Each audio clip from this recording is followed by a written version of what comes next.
I think we agree that the real problems we face were not created by ordinary people. Usually it was by bankers, businessmen, and bureaucrats. Those three work together. I call them Big Brother. They, in effect, want to take away all our freedom. And I'm all about freedom. My personal freedom, your personal freedom, and the freedom to live and earn and keep what we earn and have a job to work in. Yeah. Big Brother, on the other hand, wants control. Bankers want control through debt. Debt created with artificial money that never existed. Comes out of the fountain pen they write with. So we have a common interest in freedom. Government has a common interest in control, and not everybody understands it. I commend them for the terrific courage they have to come out and try and explain it. And I commend you especially for coming out to try and listen, to see what's going on. That's why I'm here.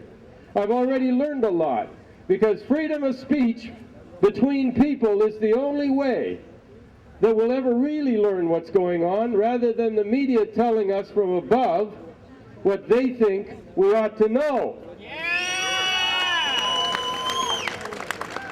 Now, there's a million things that we could disagree on, you and me. We all disagree, but we should agree that the people should have the right to vote on issues that affect their lives, like war. Like war. Did you have any choice, or did you think that it was a good idea to send our troops to Afghanistan? I didn't. How much does it cost? How much will it cost? Well, of course, to bomb people from 10,000 or 20,000 or 40,000 feet really doesn't cost very much in terms of lives, but it costs a whole lot of those people's lives on the ground. How many people have already been killed in Afghanistan? Innocent civilians. Yeah, too many indeed. And all the activities that take place from a high altitude, they don't see the carnage they wreak on the people on the ground. So what good was the election? One of the major issues that we're involved in today, and the huge cost that we're all going to pay through HST and through income tax and every other kind of tax, is the war in Afghanistan. But none of us really had a vote in it. None of us had a voice in it. Is it right? I don't think it is. Do you? No! Well, why don't we have a voice? Well, the chances of having a voice here today are better than your chances during an election. We don't have a voice except right here, right now, today. And the wonderful thing is there's all kinds of really dedicated people who come out to speak and to listen and to give new ideas and vitality to the whole idea of democracy.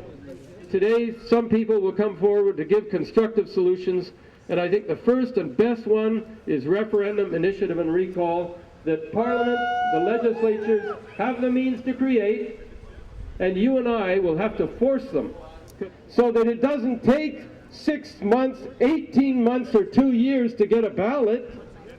It should be possible very easily to get a vote, because electronically it's not difficult to have a vote.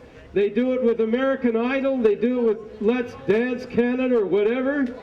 Why can't we have a vote on issues that affect us on a daily basis, using television debates, using telephones, using computers, and they have all the means at their disposal to count those ballots whenever they want. And people would have real power. It would mean that we would have the method to correct injustices directly, quickly, and for ourselves.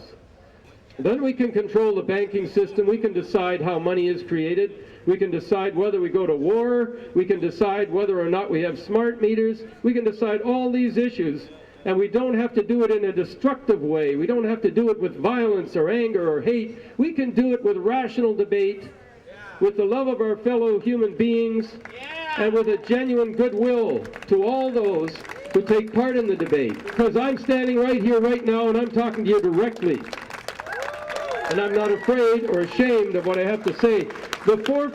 My father, who was, as I say, a veteran of the Second World War, tells me that he fought for freedom.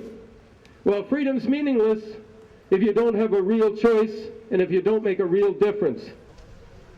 The ultimate loser, if we don't take control of our destiny, will be ordinary people, men, women, and children like us. We're starting to make a difference here today, and I thank God that you're here, and I pray that we will together build ourselves a better world where our voices will make the difference, and we can vote and determine democratically what really matters. Thank you so much for being here. And thanks, John, for letting me speak. Thank you.